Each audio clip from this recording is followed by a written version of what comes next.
Eyaliko ssentebe w'akakiiko k'ebyokulonda era nga yakulira akakiiko akazimba amabibiri abiri Isimba ne Karuma, Dr. Badru Kigundu naye olwalabiseko mu kakiiko k'omulamuzi Catherine Bamugemereire aloopa abantu abamulemesezza okutuukiriza omulimu gwe ogw'okuzimba amabibiro gano mu budde. Kigundu ategeezezza nti abantu abawera ddala 12 bakayanira ettaka okuzimbibwa ddaamu ya Isimba ate nga abamu yali yabasasula dda nga kino kimukosezza kubanga tasobola kukola mulimu gwe.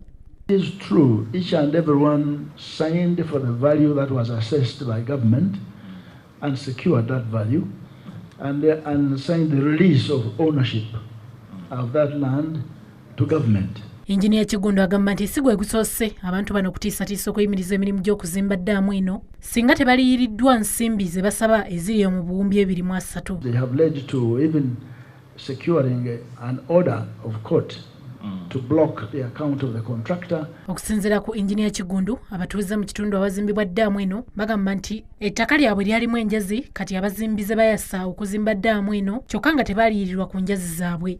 Exorbitant claims to the underground rock by people who, these are Ugandans, who have already been compensated for their land values. Engineer Kigundu agamba nti akyayogerezeganya n'ebitongole bya gavumenti ebyenjawulo balabe engeri gye bamalawo obumulumulu buno wabula n'akkatiriza nti ye tazzenga mubbi wa ttaka mu kakiiko kano era tabbanga ku ttaka. Not here appearing as a land grabber.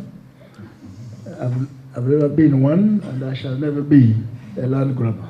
Wano omulamuzi Catherine Bamugemereire nyini ntebe w'akakiiko kano wategerezza nga Engineer Kigundu wamu n'omukwanaganya w'ebyokuzimba ku ddaamu ya Isimba bwe bajja okukomawo mu kakiiko kano basobole okugonjoola ensonga zino. Josephine Namakumbi, NBS, Amasengejje.